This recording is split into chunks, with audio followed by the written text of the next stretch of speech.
Hello, I'm the Miami Autism Dad, Victor Antunes, the inclusive Miami Realtor, and this is the Autism Podcast at Miami's community newspapers. Today I'm with Alex Argote. He is with the Down Syndrome Association of Miami. Alex, welcome to the show. Thank you, Victor, for having me. It's a real pleasure, and I'm looking forward to the podcast. Yeah, and we just met this weekend, and here you are on the podcast. So it's one of the reasons I go to all these events is because you never know who you're going to meet, and it's nice to cross-pollinate between the different disabilities and communities that are out there. Absolutely. So it's great to meet you. Thank you so much. So how did you become involved with the association? Well, I have a 16-year-old son. His name is Alejandro. He was born with Down syndrome in 2009, and the organization has existed since the early 2000s. Their first walk was in 2007, but the organization has its foundation even before that, when a group of moms got together and decided that there needed to be more support for the Down syndrome community in South Florida or in Miami-Dade County.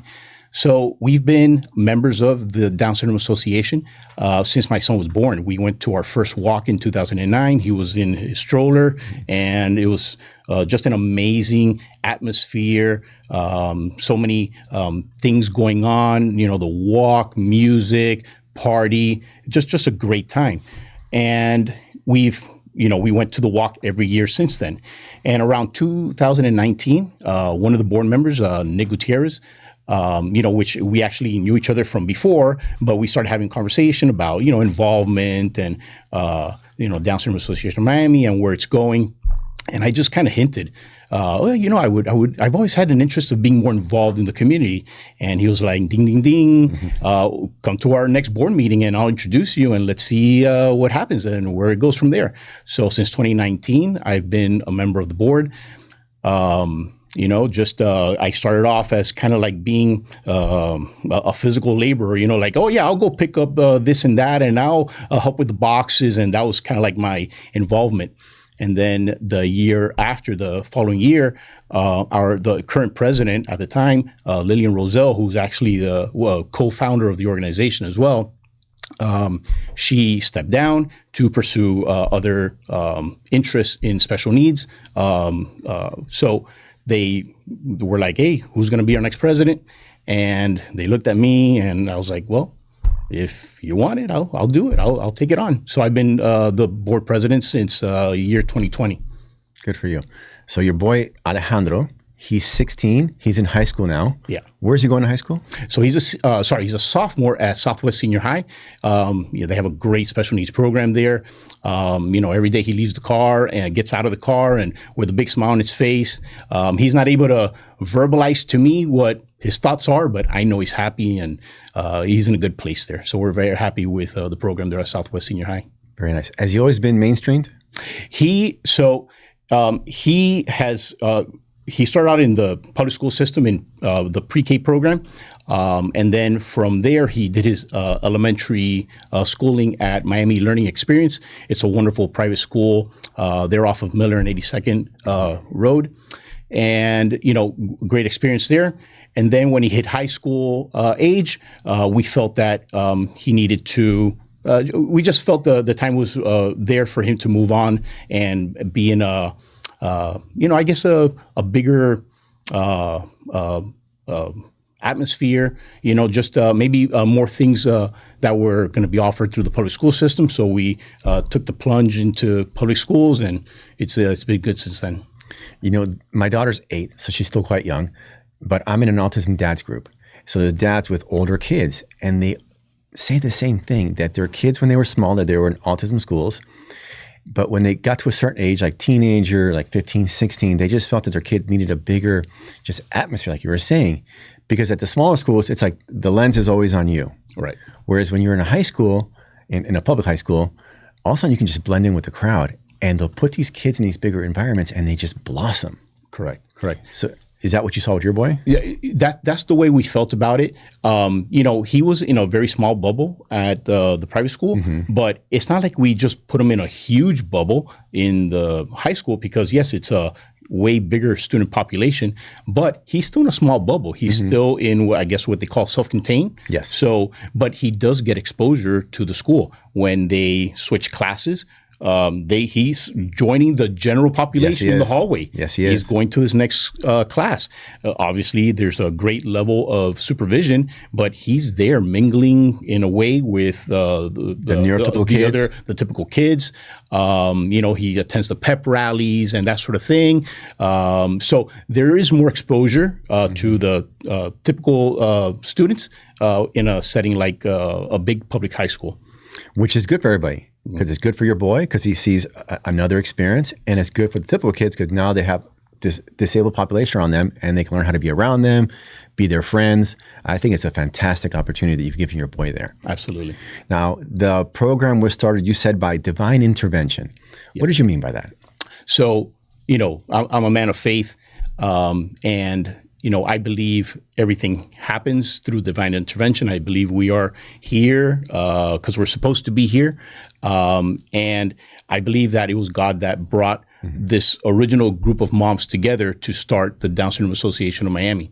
So, in the early days, the co-founders, Lillian Roselle and Francis Capot, both mothers of children with Down syndrome, they were joined, they were brought together by the geneticist, Dr. Bauer at Miami Children's, or Nicholas Children's today. And, she got them together and they started just forming ideas. How can we, build a community to support Down syndrome? And, they started with picnics. They started hosting picnics, just, getting the word out, getting families to a picnic at a park. And for a few years, that's how they just kind of started, developing the idea of starting a formal nonprofit.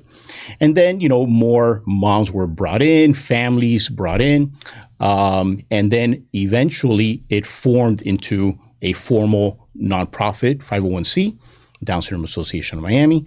The first walk was in 2007, 2 years before my first walk. And it's been just a huge success ever since. Every year, it's just more and more members joining. Every year, we get upwards of 1,500 to nearly 2,000 folks attending the walk. It's just a great event. So that's why I feel that, the pieces were put together through divine intervention, because I just don't see it happening otherwise. Right. It really takes that intervention, the divine intervention, to really get all the pieces together and make such a wonderful thing happen. Now, before you guys organize yourself into an association, what was there for the parents or these families here in Dade County? So, specifically for Down syndrome, I don't believe there was anything too formal. You have your, the early steps, and you have parent to parent. You have a lot of resources that help you as a parent of a child with special needs. But just specific to Down syndrome, there wasn't much. When we found out that our son was coming with Down syndrome, we found out in utero. So when my baby was born, we received a beautiful basket. A basket was delivered to to the hospital room. My wife was there with my newborn son. He's our oldest, by the way. I have two other children, but Alejandro's our oldest. So we're there, just living the experience of bringing a special needs child into this world, not really knowing what's next. Once we leave the hospital, what do we do? The basket, again, just a beautiful basket, had amazing things. Had a book, an informational book, had, resources, had the contact information for the Down Syndrome Association of Miami. This basket was delivered by the Down Syndrome Association of Miami. They, and to this day, we have contacts with hospitals. We collaborate with hospitals, mostly the social work offices. And what they do is they advise us that a child was born with Down syndrome. Would you like to bring a basket for this family? And so we have the baskets made. It's one of the services or programs that we have is our basket program. So we pay to have these very ornate baskets made, and then we deliver them to the hospitals. and you don't really know what you're walking into. You don't know what the reception is going to be for the gift basket. But for the most part, if the parent is, maybe it was a surprise that the child came with Down syndrome. It wasn't detected in utero. Maybe they knew. You're gonna have any situation could happen where the parents are receptive, not receptive. But at the end of the day, the appreciation is there when they see the basket and what it has inside, and the sense of welcoming to the community. And you're not alone. And that is the most important part of the continuing the basket program, is just welcoming these new parents who are lost at the end of the day. They don't know where to go. This gives them a starting point. Autistic kids, when they're born, you don't know they're autistic. This is something you just find out later on as life moves on. So when you talk to a parent who just got the diagnosis of Down syndrome, what are you telling them? It's going to be okay. It's going to be okay. Yeah. They are going to poop and pee. They're going to run. They're going to fall. They're going to get scraped. They're going to do all the things that typical children do. It's going to take longer to achieve certain milestones. When my other two were going through their milestones, Javi took his first steps. Lily was able to introduce solid foods, and we were like, hey, there's obviously you're proud and you celebrate it. When Alejandro achieves a milestone, we're throwing confetti in the air. We are celebrating it like it's 1999, like party like it's 1999. It's the fact that he is able to achieve things. He didn't take his first steps till he was about 2 years old, where, the others, did it, before a year. He was, the first time he was able to sit up on his own, because they're so hypotonic, they don't have the muscle strength to maintain themselves. But when they actually achieve that, you just celebrate it. Mm-hmm. So my message to the parents is, they're going to be fine. I was told early on, you're going to stop to smell the roses. And I never did that with the others, or at least as much. With Alejandro, you're forced to stop and smell the roses. You can't hit the fast forward button. You just have to go with it. And when you get there, you get there. And you kind of appreciate the journey more because of the fact that the milestones are being reached a little bit later than typical. So that's what I would say. You're going to stop to smell the roses. You're going to take it in a little bit more, and rely on the support that is, that you're being introduced to. Down Syndrome Association of Miami, the programs, parent to parent, all those things. It's going to be fine. You're going to be fine. Just take one breath, one step at a time. Take a deep breath. It's going to be good. That's my message to the new parents. That's great. My autistic daughter, she's 8. My little boy, regular little boy, he's 6 years old, and he's already like big brothering his older sister. Yep. So I'm wondering, Alejandro's the big boy. Yeah. The other two kids, how old are they? So Javi is 14, and my daughter Lily is 10, about to turn 11, really.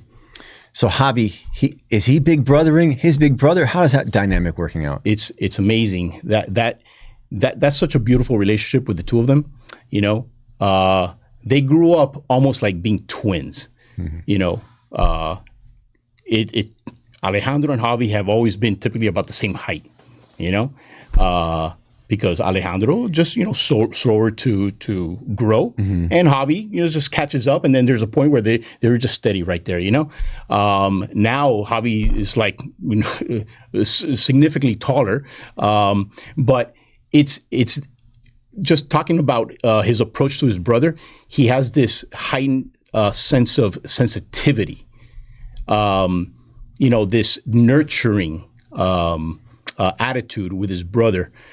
There's a story where Alejandro went out the front door, just unlocked it. I believe my wife was giving our daughter a bath, and Alejandro just opened the front door and just walked out. Started going down the sidewalk. Javi was about 2.5, nearly, I might be exaggerating. He was about 3, maybe 3.5 years old. He went out after his brother and held him down. He knew that this was not a safe situation. He had that awareness, and he held him down. And then a neighbor, was able to help come back, bring him back. And my wife opened the door, holding my daughter. What's going on? And the neighbor was there. Oh, I found him down the block. And it was just this amazing experience, seeing how Javi responded to the situation. And to this day, he has that continued protective approach to his brother, as does my daughter Lily as well. It's just that Javi and Alejandro have grown up together. They are literally just under 2 years apart, but again, just developmentally at the beginning, they were right there, par, and then Javi just took off and has been able to be that nurturing big brother ever since. That's great. Now, wandering or elopement is a big issue with autistic kids. Is it also a big issue with Down syndrome? Or Absolutely. You can't let him go. You can't let him go.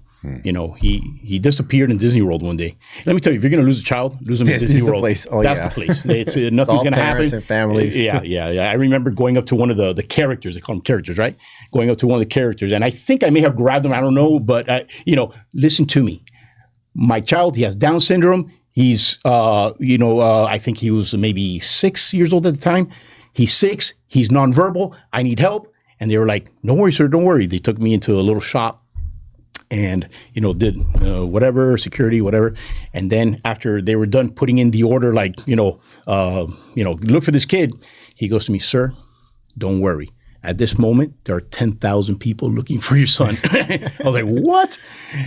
Every single, person there is involved in security. So within minutes, they found him.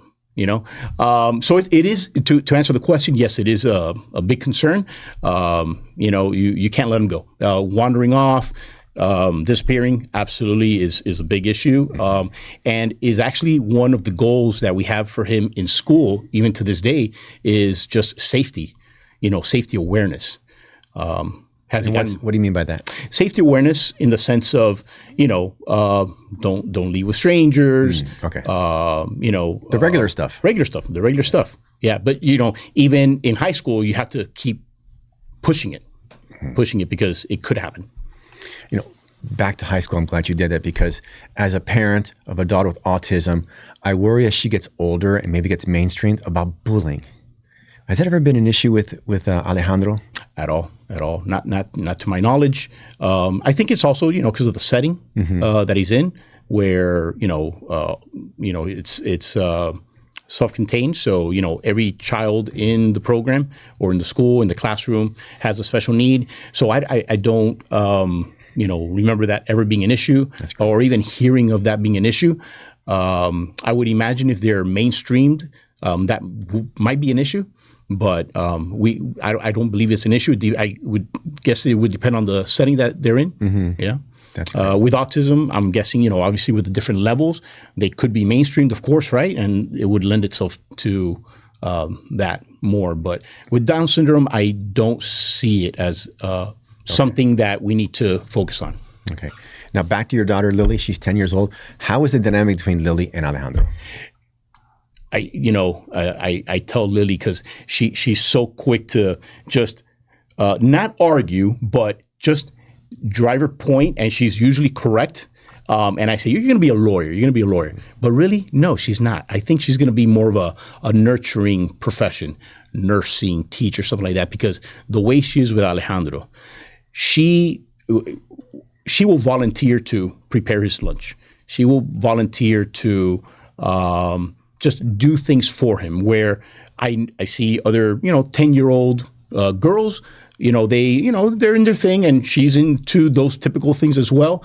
But there is an extra nurturing thing about Lily that, she really cares for her brother. She is, and again, it has to do with just being raised with a special needs child. You have a heightened sense of sensitivity and awareness and what their needs are. So she knows he needs his lunch for school. He has a dairy intolerance, not an allergy, just an intolerance, and she will prepare his lunch, and she'll be aware of making sure that there's no dairy in the lunch. Like it's just an amazing thing to see. That is fantastic. Now let's talk about like going beyond the family. How has the Miami community been to you guys? The Miami community has been amazing. From the beginning, like I said, from that welcome basket, being introduced to the Down Syndrome Association of Miami, I do believe that coming into the community with the Down Syndrome Association of Miami already established made things easier for us. I can only imagine what it was like before the Down Syndrome Association of Miami. Because that basket was huge. I'm sure that was basket was huge, And the thing is, you're always, you want to involve your children in things like, you're going to put them in a sport or whatever it is. The opportunities are limited for these kids, So the fact that we have this amazing swim program and these soccer clinics, come Saturday, Sunday, what do you do with your child? You want them to just stay home watching TV, and you can only be so creative as to what you can have them do that is not a formal thing. So when you have a formal thing like the swim program, soccer clinics, and those types of events, it makes those opportunities possible for these kids. Now let's talk about the swimming and the soccer. Amongst autistic kids, as we spoke earlier, it's the number one cause of accidental death is drowning. How is that situation with kids with Down syndrome? I haven't been made aware that drowning within Down syndrome is a huge, like a thing to highlight. I'll tell you my personal experience. We had Alejandro in swimming classes from early on. How early? Oh, early. We were talking before a year, months. Oh, that's great. Months old. Yeah. He was in the pool, months old. And, I believe, the swimming techniques that they have for babies and toddlers is probably very similar with typical kids and Down syndrome. I'm not the subject matter expert on that. But, I believe that they develop the ability to float and swim. Doggy paddle. Yeah, and all that. So, again, with Down syndrome, it all depends on what level they are. Where are they cognitively? If they're more on the severe side, it could be more of a challenge. And, of course, I think the threat is there more. Alejandro, his biggest impediment is his speech. But cognitively, he's great. You tell him, Alejandro, throw this away. Alejandro, go brush your teeth. Or he'll do it. So, he swims like a fish today. He jumps in the pool, and not that we're like just lax parents and not supervising, but I'm not as stressed as I was in the earlier years. But I would have been like that with any child. So I believe that swimming is a number one. It's a great exercise, a great thing for them to be involved in for the sensory, the exercise, all that. It builds the muscle. But again, for the safety aspect of it, it's just wonderful to get them involved. But I don't believe that drowning is something that is highlighted in our community. That's good to know. Tell me also about the sports programs. Yeah. So we have, of course, our swimming, we have our soccer, and we also have, we just finished our first full year of futsal. Futsal is basically indoor soccer. There's a push for futsal throughout the nation, even internationally. In fact, we just went, when I say we, Down Syndrome Association of Miami, together with the Haley family, wonderful family supporting us greatly in the futsal effort, partially sponsored for two families to go to Italy and compete in a futsal competition. Futsal being indoor, I believe it kind of lends itself to a better activity for special needs because it's indoor, so you have air conditioning. It's not weather dependent. It's a smaller field. It's a court. It's basically the size of a basketball court. It's not the size of a huge soccer field. So, they tire out, easier, so they don't have to run as much. So there are many benefits to futsal for this community. Of course, we love our soccer program. We still promote our soccer program. It's just another thing that we have to offer our kids. So as far as sports, that's what we got going on right now. We as far as physical activity as well, we also have a dance program, Everlasting Dance. The owner and coordinator is JoJo. She does a great job. She's been working with us, collaborating with us for many years. The kids love her.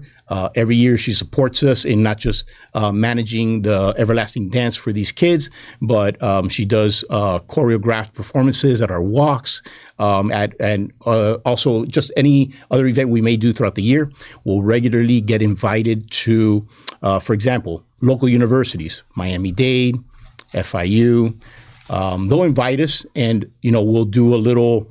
And it's usually through their disabilities group within the university. They'll invite us, and we'll have a little talk. And JoJo will do a choreographed dance for the people in the student hall, and it's just a great event. Or everybody's cheering them on. It's beautiful, really. Everlasting Dance, is that the name of the program or the school or both? That's the name of the program. That's and the school? No, well, it's her company. Sorry, I misunderstood. Yeah, it's her company. Okay. And the Haley family, you said there's also an indoor gym they give you access to. Tell me about that. So the Haley family, a well-known family here in the community, they have a gym where it's a gym for their family. And what they've done is it's not just a gym; it's an indoor court, and there's another big space, kind of like just an open floor for venues, different things. You could have a dinner, a dance, whatever it is. So they have been supporting us not just through the futsal, but they actually allowed us to use the venue this past Saturday for our back to school dance, and it was a great event. They dressed it up real nice with tables, and it looked like just a club. It was a great atmosphere, and the kids loved it. So the Haley family is just a wonderful family, and we really appreciate their support. And in the summer months when it's the programs aren't available, like the futsal and all that, what do they do then? What do you do with your kids? During the summer, the funny thing is the Down Syndrome Association kind of goes a little, I don't want to say dormant, and like we do nothing. Behind the scenes, we're working, but we're kind of getting ready. We take a couple of months off. People go off on vacation. A lot of the members of the community are just out of town. So it's hard to organize things during the actual summer months. But behind the scenes, we're getting together in our chats and our meetings, and we're discussing, what the last quarter of the year is going to look like, just kind of tightening up the last few events, and then we get heavy into preparing for the walk run. Now, for the parents who are listening, when do they know it's a good time to get their kids involved in sports? I would say early on, as soon as possible. Right. For example, swimming, start them out as infants. Yeah. You have infants. Soccer, we have kids that show up. They can't walk. They just sit there. But you know what? We have, by the way, the soccer, we have volunteers from many different schools. We usually have a very strong support from Lourdes Academy and Columbus as well, in Belen. They'll send students out, and they'll help, volunteering, spending time with the kids. So if there's a kid that's just plopped down on the floor, yes, it's soccer. You're supposed to be running, kicking the ball, but they do what they can with the child to their level. So they'll roll a ball to them, and then they'll have them roll the ball back, and that sort of thing. So you'll see kids on this side of the field running around, scoring goals, and then on this side of the field, you'll see the kids just sitting there doing simple little activities, maybe taking little steps around the ball or whatever it is. So there are the volunteers do a great job of just catering to the needs of the child and the levels of the child. Super nice. So I just got the 2-minute warning. So October is Down Syndrome Awareness Month, and you have some upcoming events. Tell me about that. So our biggest fundraiser of the year is our Miracle Walk and 5K Run. This is the time of year where we're, getting all the details done, organizing the entertainment. There's entertainment, there's food. Del Monte is a big supporter of us.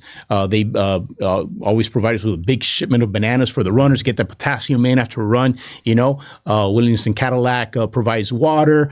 The Mastec, Ryder, these corporate sponsors have always supported us, big time donors to our organization, the Moya Foundation. Many things go into the prep for this, but really the most important thing is the corporate sponsors that we have. When is the event going to be?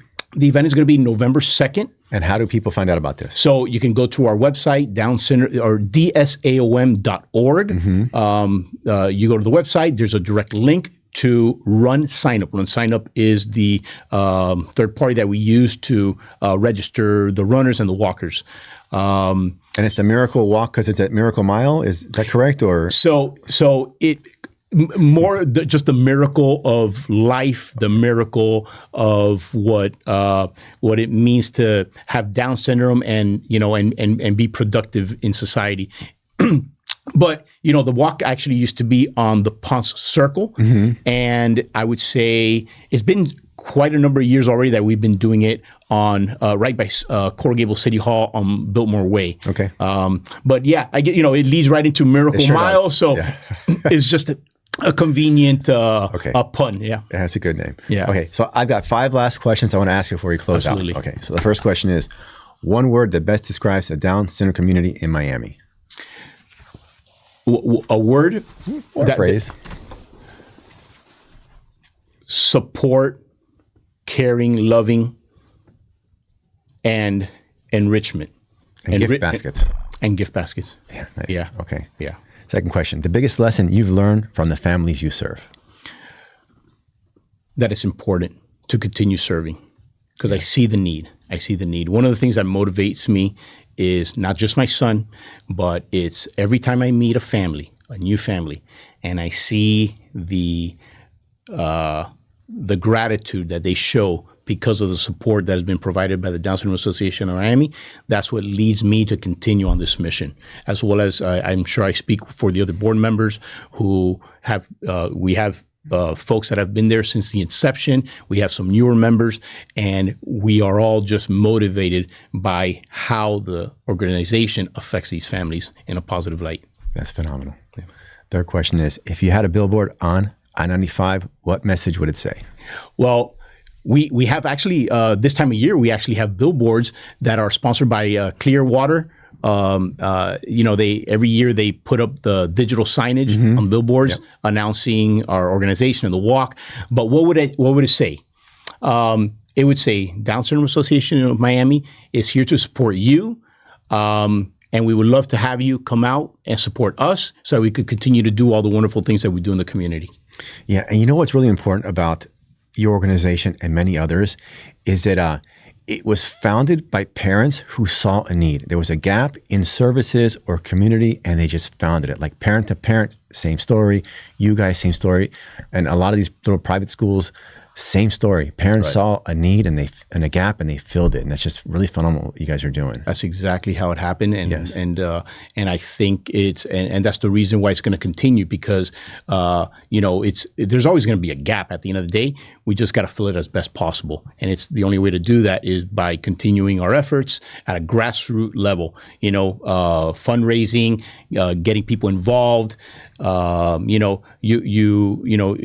don't just take, we give, and our volunteers, they give and they take, it's just a wonderful relationship between everyone that's involved. And I think that's why we just got to continue to do this. Phenomenal. Next question. A mentor or role model who inspires you in this work? My wife. Why? She's the backbone of our house. She is what inspires me every day to go out and do what I do, not just, work, and not just with Down syndrome, and not just for Alejandro, for our family, for everyone that we touch and touches our lives. She's the one that really motivates me the most. Same thing with my wife. Yeah, well said. Last question. What gives you the most hope about the future for individuals with Down syndrome?